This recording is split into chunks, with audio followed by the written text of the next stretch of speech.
Hey guys, welcome to another video in the Nameless Thing. So today we're taking a look at one of the most well-acclaimed and well-written stories that's there in the Spider-Man storyline. We're taking a look at Kraven's Last Hunt. I just recently completed this issue set. I'm so glad to have all the 6 issues with me. Now guys, like I said at the start of this video, this storyline is one of the most well-acclaimed, well-written storylines of a superhero character, and definitely in the Spider-Man storyline. The dark psychological theme that this story takes is so very impressive and fresh that it can be reread numerous number of times. And I think it was a beautiful choice by Demetrius to choose this character of Kraven to be the main antagonist of the story rather than take one of the more popular villains of Spider-Man. Throughout this whole story, you will see that the setting and the tone of the story is always dark, under rain, with thunderstorms. And for a moment, if you are reading this comic for the first time, you would definitely confuse the city to be Gotham, and that is really good because it gives that serious tone throughout this whole series, guys. It's these 6 issues. The story is written so beautifully where everything comes into a full circle, because not only is this a story where both fight for life and death, this is also a psychological play into their minds and their willpowers as well. Before we start looking at this issue, guys, just a little background into how the story came to be. This is back to the time when stories like The Killing Joke and Watchmen came out, and superhero comic books had taken a liking to writing more serious and nuanced stories for their superheroes. And it was around this time that John Demetrius wanted to play around with the idea of coming back from the grave. While he initially had this idea for Batman and Joker, DC rejected it at the time, and it was around this time that Marvel offered him to take the editorial run of Spectacular Spider-Man. And though he had rejected it initially, he then thought that Spider-Man could be the perfect character for him to execute the story of Back to the Grave. And that's also because around this time was when he read that Peter Parker was married, making him emotionally the right character to put under the situation, because he will have the willpower to fight and come out from where he is to live his new life. Demetrius at this time was trying to think of a new villain for which Spider-Man could fight, but then he decided to use Kraven the Hunter instead and make him the lead villain, which I think was a very brilliant choice, because normally all the main villains that we see in Spidey's life have given major arcs and major trauma to Spider-Man as well, like Green Goblin and what he did with Gwen Stacy, Doctor Octopus with the Superior Spider-Man story where he swapped lives and let Peter die in his old body. Venom always wanting to kill him and having scarred Mary Jane at the very beginning of the relationship as husband and wife. Even the chameleon played a very big emotional impact on Peter by sending in fake parents to just uncover his identity. Using Kraven was a very excellent choice and giving him one of the best and nuanced storytelling of all time.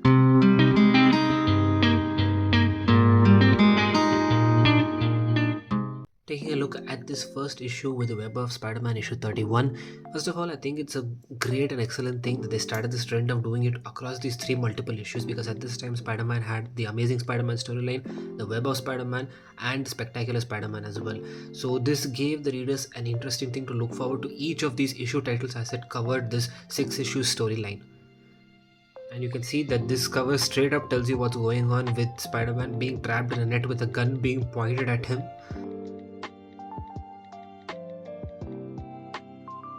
So as you can see, the story starts with Kraven at his lair and him wrestling around with all the animals over there, preparing for what is to come, as he wants death to be worthy of him, which was a theme that we saw that was played in the Spider-Man 2 game as well, which was another very brilliantly done interpretation of Kraven, I must say. I mean, the movie was horrible, but that game and this issue has done a very good job of portraying what Kraven and his psyche is. And at this point he's preparing for what he considers to be his final hunt, which is to hunt down Spider-Man, a foe that who has outwitted him and defeated him numerous times. Kraven is a hunter, and what matters to him a lot is his pride. So to be bested by someone like Spider-Man is something that he cannot take, not until he has bested him, because he's a hunter and he needs to hunt his prey.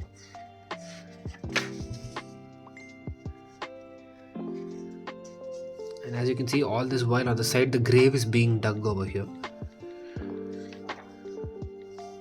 And one thing that you will observe throughout this whole story is that there is always the symbols of the spider and the rat, which is the vermin, which is another very prominent character you will see in this series. They are always there in the panels.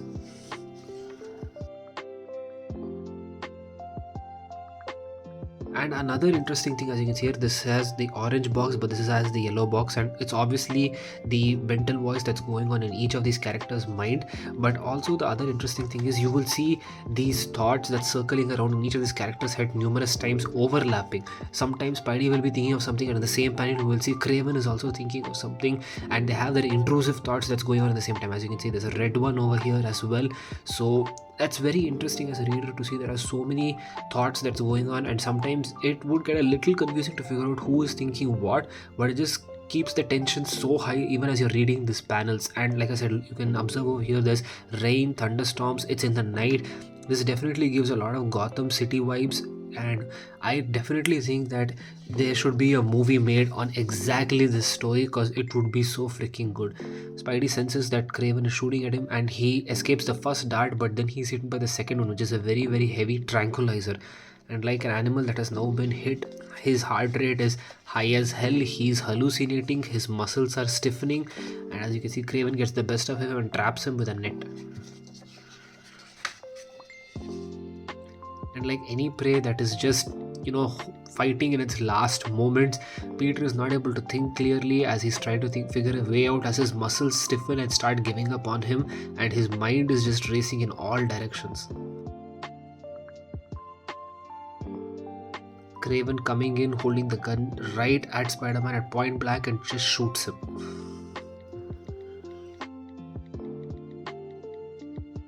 Here we see Spider-Man being buried in the coffin.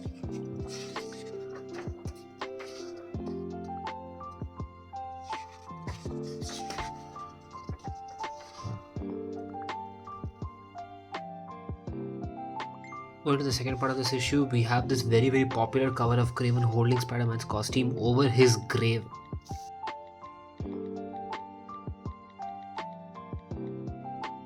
The very first page starts at Spider-Man's grave. As you can see, it says, "Here lies Spider-Man slain by the hunter."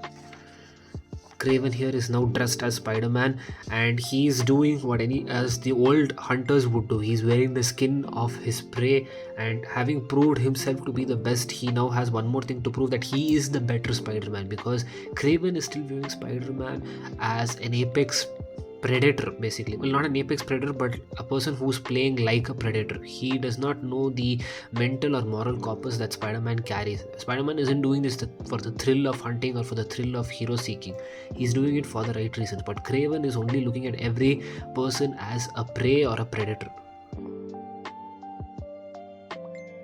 As you see, there's a rat over here over Spider-Man's grave. You will see this panel a lot over these next two issues, where there's a lot of rats and spiders going over Spider-Man's grave, as this symbolizes the vermin and the Spider-Man battle that will come towards the end. And we get a look at the vermin. This was a villain that Spider-Man had previously not been able to stop himself. Mary Jane, on the other side, having just been married to Peter, is filled with anxiety, not having heard from Peter from a very long time, and she too is feeling extremely stressed. Kraven, on the other hand, is stalking through the city as Spider-Man, looking to prove that he is the better hero.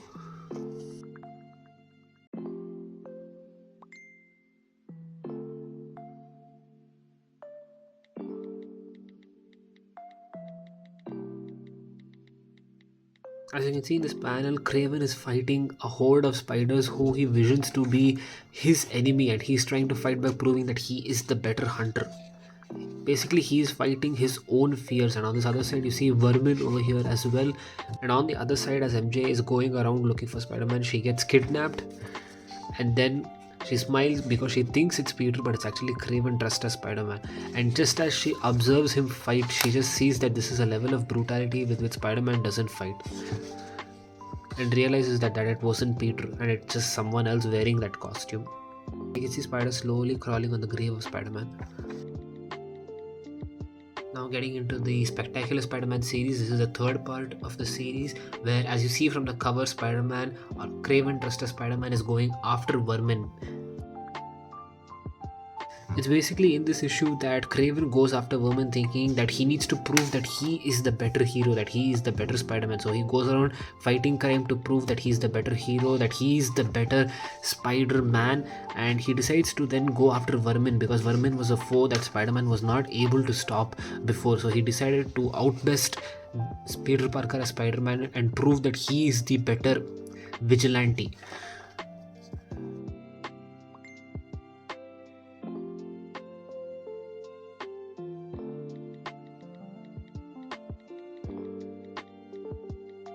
MJ goes to Joe Robertson to the thinking of confessing that Peter is exactly Spider-Man because at this point she's really scared. She doesn't know what happened to Peter. Someone else dressed as Spider-Man is prancing around the city, but she decides that she cannot reveal his identity and just leaves without revealing anything to him.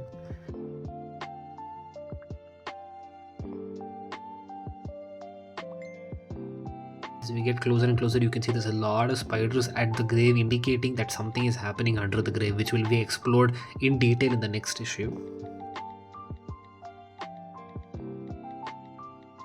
That's also amazing about this entire series is there's a lot of foreshadowing in the earlier pages as to what's going to happen, and that you understand once you have read the complete story. But that's really great storytelling. And we get this face off between Kraven the Hunter dressed as Spider-Man against Vermin. Vermin at this point still thinks that this is Spider-Man and doesn't know that it's Kraven, and they have a very hard battle. Kraven finally beats the Vermin and he takes him away, and at this end of this panel you can see Peter trying to break out of his grave with all the spiders swarming around him and his only thought being Mary Jane. Taking a look at the fourth part that's continuing about the Spider-Man issue 32, this has got to be my most favorite issue in this entire series for its killer cover and the story that takes part in this particular issue of the whole series, guys. And as it's clearly shown in this cover itself, Spider-Man comes back from the grave, the very core concept that Demetrius wanted to explore with this whole line. I can't help but imagine if there was like even an animated version or a live action series of this exact moment that's created. It would be so crazy as hell. And I can't help but think of that moment when the zombie Doctor Strange wakes up in Multiverse of Madness. But if Sam Raimi with all his horror like elements had directed this scene, had directed this story, it would have been great. Also another person who I think would have directed this very well would have been James Cameron, because there was a point when James Cameron wanted to direct Spider-Man movie initially before the Tobey Maguire movie came out with Leonardo DiCaprio, and the theme of that story was extremely dark as well. And I think if this story was given to him to be his main story, he would have done that pretty well. It would have suited well for that dark tone that this story has to carry. And I think the only downfall would be that you would have to introduce someone like Kraven pretty fast for something this intense to happen. But man, do I want to see some live action version or even an animated series version recreate this whole storyline. What do you guys think?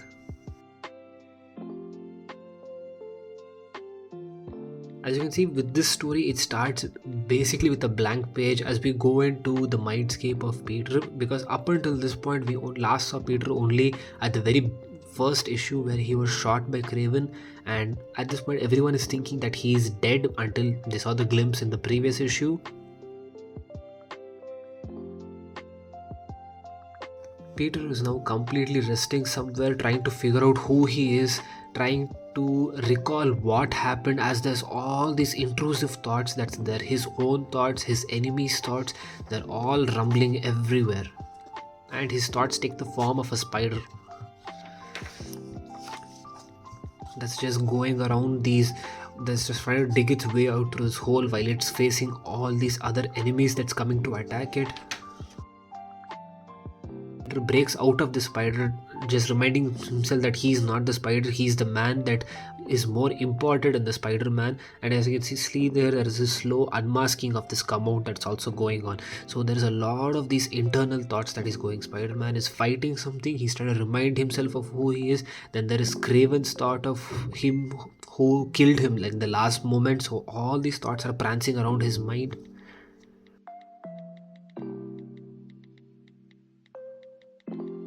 And as he's crawling out, he's only thinking about Mary Jane and his new life and how he loves her and wants to get back to her. And you can see his thoughts as he gets out of the grave is, "I love you, Mary Jane."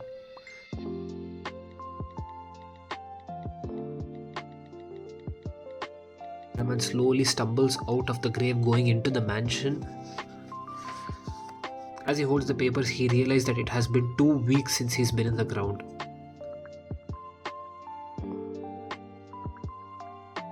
Frustrated, he starts smashing up the whole place and looking for Kraven, and he asks his henchmen, but they don't know anything, so he just leaves.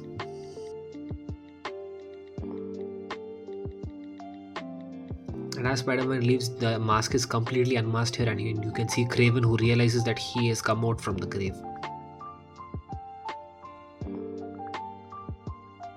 Vermin, who has now been captured by Kraven, has been put in an electrical cage deep inside one of Kraven's layers. Mary Jane, who is still waiting with great anxiety, is thinking of smoking but decides to leave it,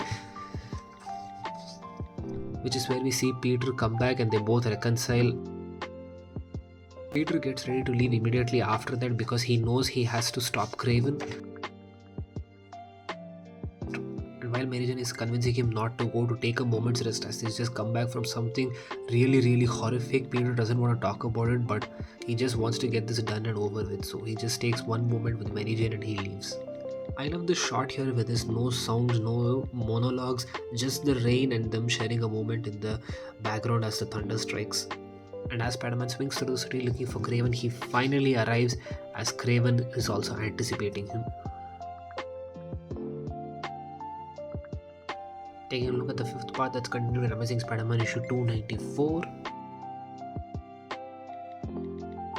We're now at the mansion where both Kraven and Spider-Man are facing each other after the first issue, and you can see the symbolism with the vermin rat and the spider in the very first page.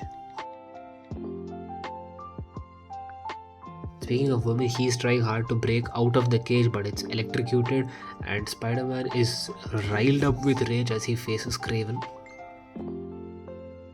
He starts beating Kraven, but Kraven doesn't attack back because in his mind he knows he already has won, and the only thing that's left for him is now to explain his victory to Spider-Man.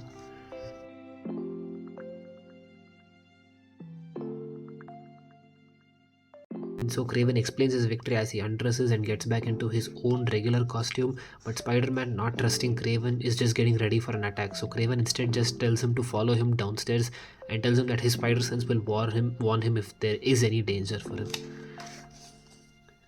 And he shows that he captured Vermin, a foe that Spider-Man himself was previously not able to capture, and proved that he was better than him. And so now, to see if he was truly better, he decides to release Vermin and instigates him to fight Spider-Man.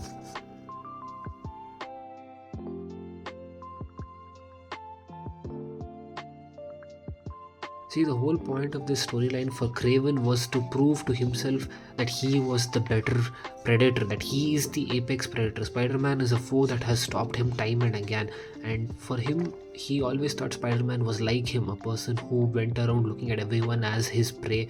But Peter does not do this superheroing business for the thrill, but to help people. And as this fight happens, Kraven begins to see that Spider-Man at any point, with over all the mental strain that has been happening on him, could have killed Vermin, but decides not to.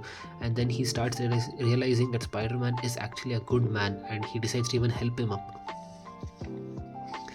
And he promises Spider-Man that Kraven will never hunt again. And Spider-Man, realizing the seriousness in his tone, kind of understands that Kraven will keep his word, but still says that he'll be back.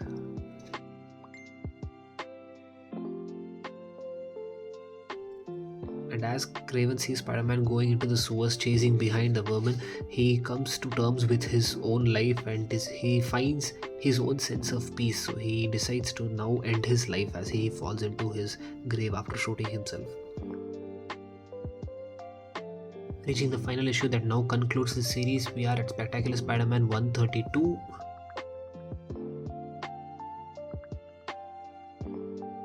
With Kraven now having killed himself, we are finally coming towards the end of the story, which is just this face-off between Peter and the vermin, with Peter just processing everything that has happened to him just in the past few hours and definitely over the past 2 weeks, and him recalling how claustrophobic he was within that coffin over there.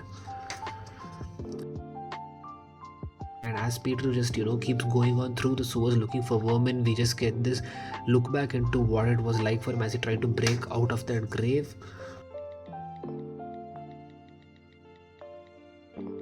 You see, Peter, after all these incidents, could have definitely taken a darker route. He could have easily killed Vermin if he wanted to, been bitter, just lashed out at everyone around him. And that's the whole struggle that he's going through in this issue as he fights Vermin.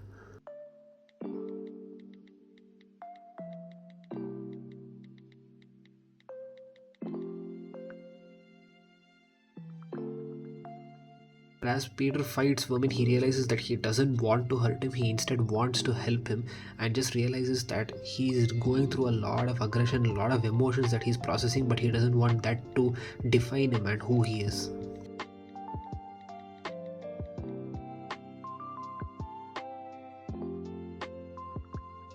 And as he goes after Vermin, chasing him through the city in the broad daylight, he finally catches him and tells him that he will find a way to help him. And after having finally given off Vermin to the police, he heads back home to Mary Jane, and as you can see, she is extremely happy and delighted that he is back, and so is he that he is back with her where he feels at home. And finally, concluding the story with where it began, Kraven is given a ceremonial burial. And you can see his grave being written as Sergei Kravenov, where it's written Kraven the Hunter who died with honor. You can see his grave here is right next to Spider-Man's grave. So that was a look into the entire Kraven's Last Hunt series, guys. Definitely one of the best storylines of all time. This is a story that you can read again and again. So love how each issue and each part has its own separate title. As you can see here, part 1 has Coffin, this is Crawling, this is Descent, this is Resurrection, this is Thunder, and that was Ascending, all giving a clue as to what each issue is dealing with. Like I said throughout this video, I definitely want to see this storyline recreated either in animation or in live action because it is hella amazing, guys. This is one of the best Spider-Man stories that has ever been written, guys. Let me know your thoughts about this series in the comments below. If you like this video, be sure to hit that thumbs up button. You can share this video with your friends and subscribe to the channel, and stay tuned for more such videos, and I will catch you guys next time, guys.